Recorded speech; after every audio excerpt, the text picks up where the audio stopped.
Hello students, last class में हमने entropy and second law of thermodynamics finish किया। हमने देखा एंट्रोपी टेम्परेचर, प्रेशर और वॉल्यूम का फंक्शन है, किस तरीके से बिहेव करता है। अगर सॉलिड है तो कैसे बिहेव करता है, लिक्विड है तो कैसे करता है, और आइडियल गैसेस के लिए किस तरह की इक्वेशंस आती हैं।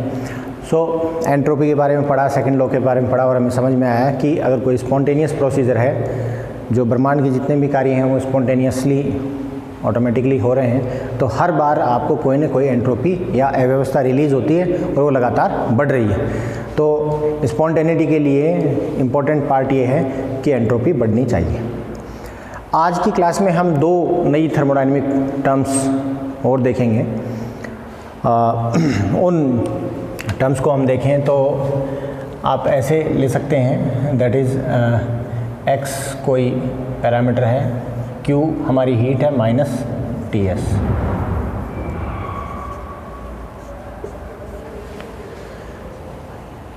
इसे हम दो पार्ट में डिवाइड करें,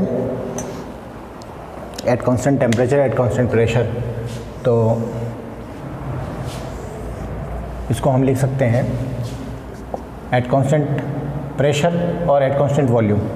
तो कांस्टेंट वॉल्यूम पे दैट इज़ QV अगर हो Ts, then this will be A। At constant volume QV equals to होता है एनर्जी टर्म DE, तो यहाँ हम लिख सकते हैं E माइनस Ts, और इधर टर्म है आपकी G equals to QP minus Ts। तो QP के लिए आपको पता है एट constant pressure dQP equals to DH equals to DE plus PdV। VdP वाला फैक्टर गायब हो जाता है, तो this is equals to H minus Ts। तो यहाँ दो नई थर्मोडायनेमिक टर्म आती हैं, G and A। This is eight constant pressure, constant volume, constant pressure, A and G। So this is Helmholtz energy and this is Gibbs free energy. Helmholtz energy जो है वो भी वर्क फंक्शन है और ये भी एक वर्क फंक्शन है। इसको अभी हम देखेंगे डिटेल में कि कैसे इसको एज ए वर्क फंक्शन हम ट्रीट करते हैं। मान लीजिए इस इक्वेशन को हम देखें, डिफरेंशिएट करें तो DE minus TdS minus SdT। इस तरीके से इसको हम लिख सकते हैं कि जो DE टर्म है उसको, अब अगर हम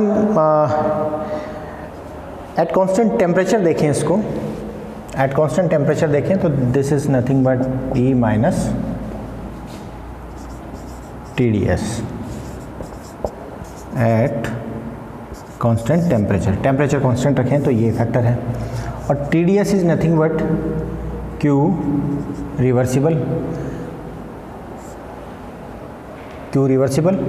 और Q रिवर्सिबल भी कांस्टेंट वॉल्यूम पे, क्योंकि ये फैक्टर ही कांस्टेंट वॉल्यूम पे चल रहा है। तो DE माइनस Q रिवर्सिबल, और हम लिख सकते हैं Q रिवर्सिबल माइनस DE और total factor negative, that is DA। First law of thermodynamics हमें बताता है कि given heat minus internal energy give you the wholesome work, और ये रिवर्सिबली हो रहा है तो that is maximum work, W max, और साइन आएगा माइनस। तो जो DA है that is nothing but the maximum work output, that is DQ reversible. So this is maximum work output जो एक सिस्टम कर सकता है। इसलिए जो हेल्महोल्ट्ज़ एनर्जी है इसको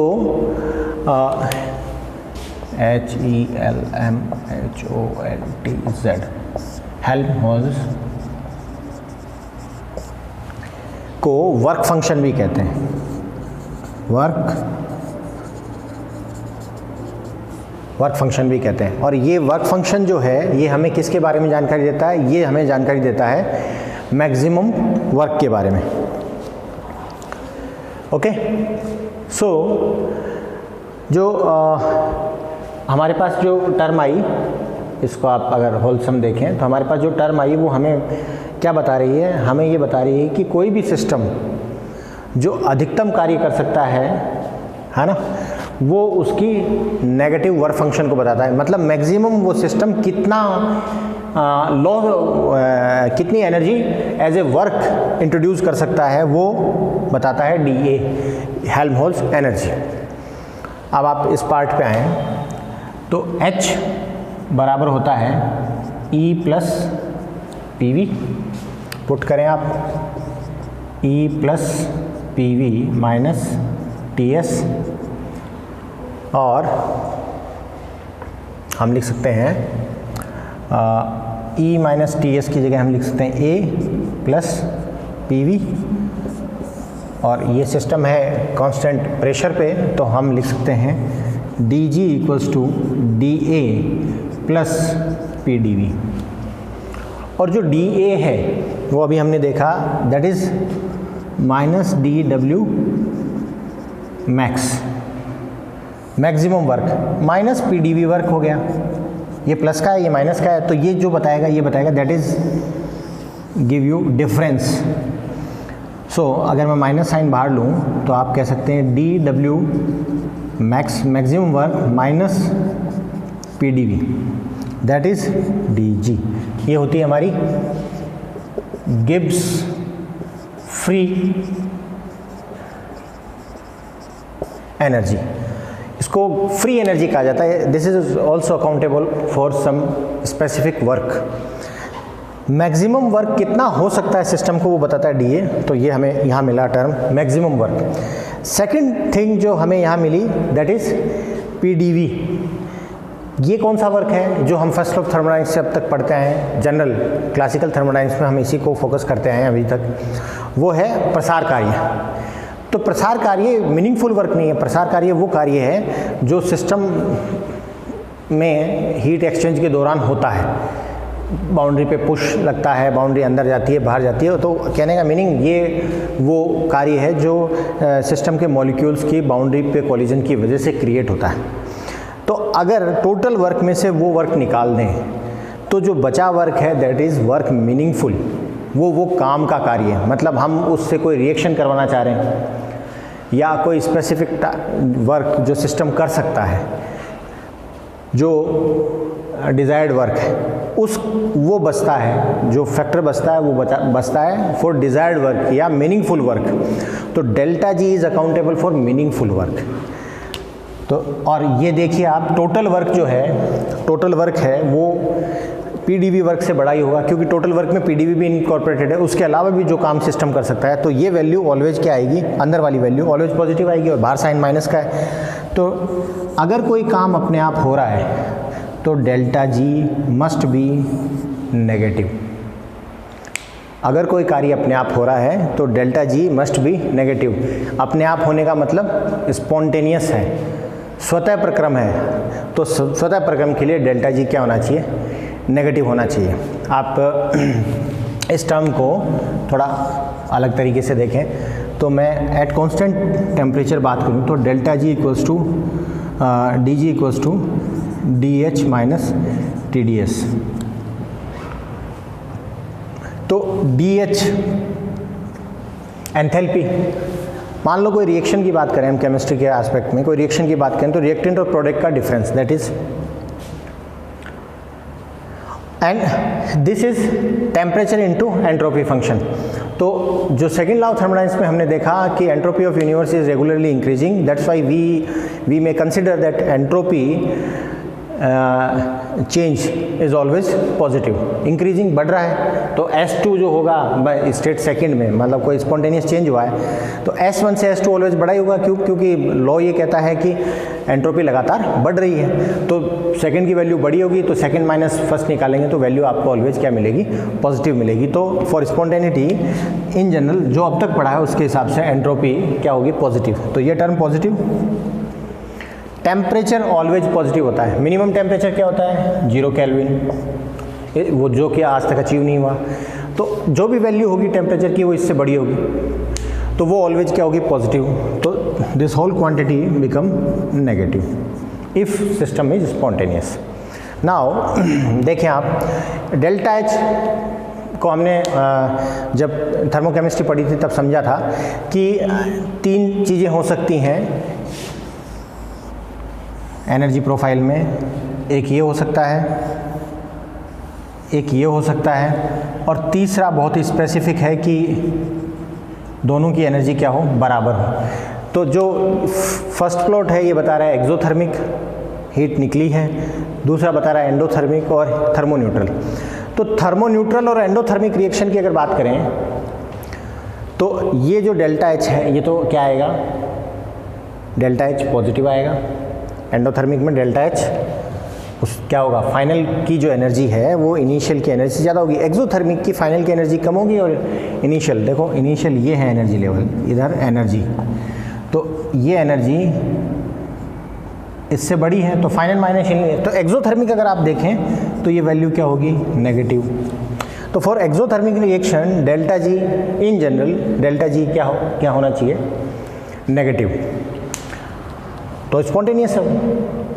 थर्मोन्यूट्रल में भी अगर एंट्रोपी बढ़ रही है, एंट्रोपी अगर बढ़ रही है, हम माने एंट्रोपी के रेस्पेक्ट में अगर सिस्टम की एंट्रोपी बढ़ रही है तो वो भी क्या होगा? थर्मोन्यूट्रल में मान लो डेल्टा एच तो 0 हो गया लेकिन ये वैल्यू नेगेटिव है। सिर्फ एक एंडोथर्मिक ऐसी कंडीशन है जिसमें हमें देखना पड़ेगा कि डेल्टा एच कैसा है। अगर डेल्टा एच पॉजिटिव है, डेल्टा एच पॉजिटिव है और एंट्रोपी का चेंज है वो बहुत ज़्यादा नहीं है, स्पॉन्टेनियस हम माने या एंट्रोपी बढ़ रही है ये माने, तो अगर इसका चेंज ज़्यादा नहीं है तो क्या होगा? ये फैक्टर छोटा हो जाएगा, ये फैक्टर बड़ा हो जाएगा और सिस्टम कैसा हो जाएगा? नॉन स्पॉन्टेनियस, नॉन स्पॉन्टेनियस हो जाएगा।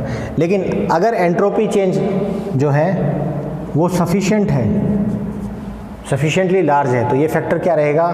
इस फैक्टर से बड़ा रहेगा, और अगर ये फैक्टर इससे बड़ा रहेगा तो ये वैल्यू नेगेटिव रहेगी, ये नेगेटिव रहेगी तो इस सिस्टम क्या होगा? स्पॉन्टेनियस होगा। तो एट लास्ट एक्चुअल स्पॉन्टेनिटी के बारे में बताने वाला फंक्शन क्या है? जी, गिब्स फ्री एनर्जी। और Gibbs free energy must be negative, और ये नेगेटिव एनर्जी ही जो गिब्स फ्री की जो नेगेटिव वैल्यू है वो एक्चुअल में क्या बता रही है? यूज़फुल वर्क को। तो Gibbs free energy useful work का फंक्शन है, delta A helpful energy total work का फंक्शन है, और ये जो वर्क फंक्शन है यही वर्क फंक्शन किसी सिस्टम द्वारा किए जाने वाले काम के वो कितना वर्क कर सकता है, कैपेबिलिटी ऑफ वर्क फंक्शंस को कैलकुलेट करने में काम आते हैं। और वास्तव में कोई सिस्टम स्पॉन्टेनियस है या नहीं है, रिएक्शन स्पॉन्टेनियस है या नहीं है, उसको बताने के लिए delta G is the best parameter.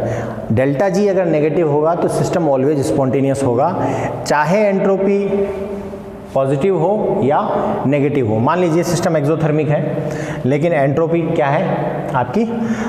Entropy change है वो नेगेटिव है, लेकिन अगर वो एक्सोथर्मिक, उसकी एक्सोथर्मिसिटी बहुत अच्छी है तो डेल्टा एच की वैल्यू क्या होगी? हायर साइड पे होगी, ठीक है। और ये अगर पॉजिटिव है, ये अगर पॉजिटिव है तो नेगेटिव होता ही है, लेकिन अगर ये नेगेटिव है तो लोअर टेम्परेचर पे जब टेम्परेचर कम होगा, टेम्परेचर कम होगा तो ये वैल्यू पॉजिटिव है। और ये देखिए आप इसको हम देखते हैं।